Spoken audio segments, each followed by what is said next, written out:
Greetings, YouTubians, and welcome back to Wayne Sharp World, where today we are taking a look at a knife so new, you can't even buy it yet, but you can pre-order it. And what we're talking about here is the latest and greatest from Knife Standards. If you haven't heard of them, you should have, because ATR is doing a pretty sweet job of whipping out some pretty awesome knives. And what we're talking about today is the RR3.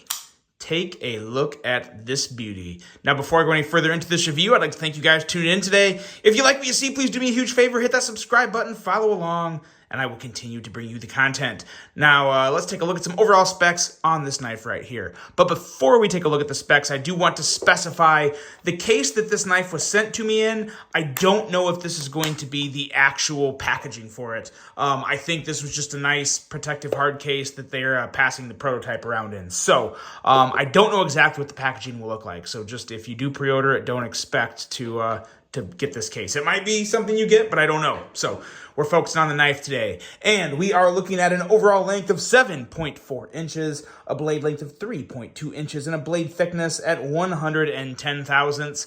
Blade material gets very good on this. We are talking about Vanex. And we don't talk about Vanex very often.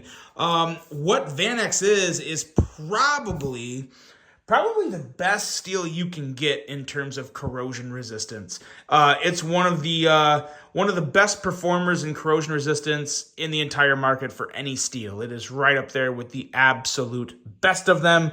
And it also holds a really, really good edge. HRC on this Vanex is coming in at 60 to 61 HRC, and you can expect that on the production run as well. Blade style, we are talking about a drop point style blade with a full flat grind, handle length coming in at 4.2 inches, and a handle thickness at 530 thousandths.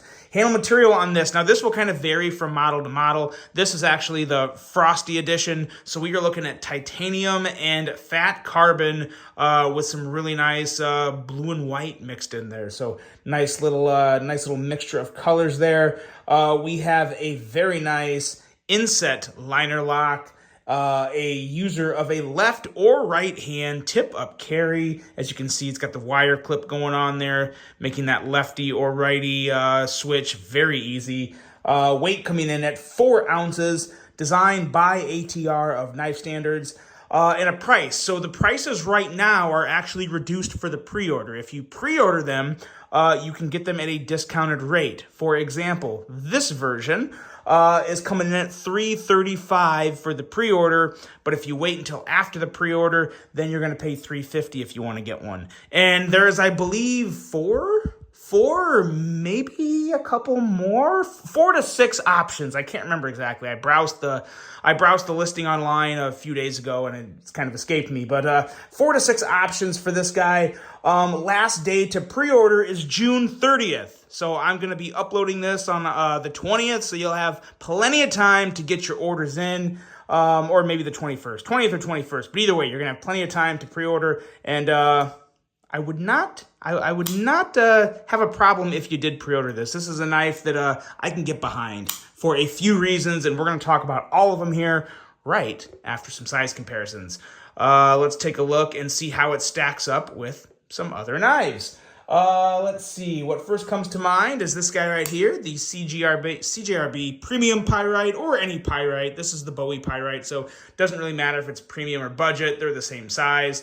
And as you can see, lines up incredibly well. Also a nice comparison to throw out there is the Kaiser Escort. Escort is just a little longer, but a pretty similar blade shape on the Escort. That's pretty cool to note there. Not a full flat grind on the Escort, but the overall blade outline is similar.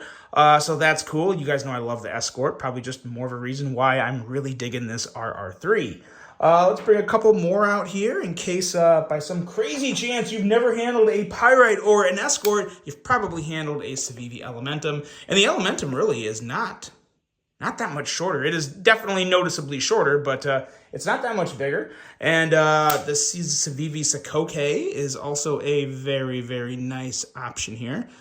And I feel like I might have said CGRB Elementum. If I did, I don't know. I have had more coffee than any regular human being should have today. So that is the Civivi Elementum if I need to correct myself, and that's definitely the Civivi Sakoke. So, okay, we're done with size comparisons. Let's get to talking about this knife.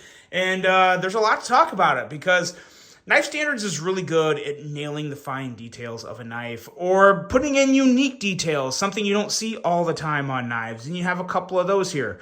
But first, the blade. It's hard to not like this blade. I mean, if you want a really good EDC blade, it's hard to do better than this. You can make another blade shape that's probably as good, but I mean, it's a full flat grind, a super thin edge coming down to 16 thousandths behind the edge, a nice robust tip with plenty of belly. So yeah, it's got everything I want in a true EDC knife. So really digging this blade. On top of that, you have a front flipper design and thumb studs that are pretty much perfect. The thumb studs could not get any better. So easy to kick that blade out. And that front flipper, yeah, we'll talk more about it when we get to the action, but very, very nice front flipper and thumb studs on this guy. And just a great blade. A great blade that is going to be basically perfect for EDC. So yeah, really good things going on there. Handle gets a little different. There's a couple things that you don't always see, or maybe a couple more unique factors to this handle. In terms of the handle itself and the feel in hand, it's actually really neutral. It feels very neutral, but there is a good amount of angular contouring, and what I mean by that is I don't really consider this chamfering. I consider it angular contouring because it's not rounded, but it's more straight, flat, kind of just areas ground off. And that does make a difference in hand for sure. You feel the wire clip, but again, not a problem, not a hot spot. You just feel it. So it's one of those things, if you like wire clips, you're going to like it. If you don't like wire clips, you probably won't like it. So I feel like a lot of people probably already know that by now. The inlay design for the fat carbon, and this is fat carbon in case you were wondering, is different. At first, it had to warm up on me because I wasn't sure. Like, it looked narrow, it looked different. But it is different. It is unique. And what it really brings, I think, is a very modern look to this knife. Like, I don't want to say like new age because it doesn't look like futuristic, but it just looks like very modern. Very modern, and I like that. It's just enough color, but kind of more of a simplistic approach to an inlay. So I think that's pretty cool. And of course, it follows the lines and all the geometry, so that's a good thing. Flows pretty well with the knife. And the orange peel ply texturing on this is, if I'm being completely honest, I've said this in the past, and I'm going to stick to it. The orange peel texture is not my favorite. I don't hate it on this knife, but I don't necessarily love it. I would probably like it if it was flatter. But again, that's very personal, nitpicky preference there. But they did do a pretty good job of this. And it's not too... Sometimes I see the orange peel texture and it just looks like way too deep and emphasized. This is a little more smooth, kind of a mellowed out orange peel texture. So you don't notice it quite as much, but it does feel pretty good. I mean, I can't say it adds a lot of texture, but it kind of gives that little bit of feel... kind of like, almost like a ProTech handle, I guess. You have just that little bit of some type of extra grip. I don't even know if grip's the right word, but you get a little extra purchase on there. And I don't know, I feel like that has to have something to do with the orange peel texture, but that's just me. But you do notice it, and it does add that little bit of an extra kind of a dulled, flat look to the handle, which is not a bad thing. And then outside of that, the inset liner lock. Very, very nice. Very good job of the liner in general. You have some really nice beveling on there. Access is very easy. And then you get to the absolute best part of this knife, which is by far and away the action. This thing is smooth. And I would say this is about as smooth as a knife can get. You can definitely get as smooth, like Shirogorovs, Konagarius's, knives like that. They're as smooth. This thing, though... it's as good as any of the knives I just mentioned, I guess is the best way to put it. Insanely glassy bearing action. The action feels like a $335 knife, I guess is the best way to put it. It just feels like such a solid handle, solid build. And when you have an action that smooth, everything is emphasized, like everything. And it is just so nice to kick that blade out. And yeah, it's just incredibly enjoyable. Whether you want to front flip it, give it the reach around, do whatever you want with it, it's going to work just fine. And it's going to be very, very hard to stop doing that because, whoo, it comes down quick. Really, really good action, though. Incredibly good action. And pretty much what I would expect from knife standards.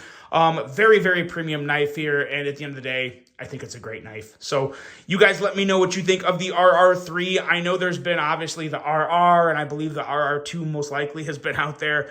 I think a lot of people have liked the versions before this, and I don't think this is going to be any different. Some modifications, but at the end of the day, a very great knife. Let me know what you guys think of this. Really hope you enjoyed this one. Hope you have a great rest of your day, and until the next one, I'm out.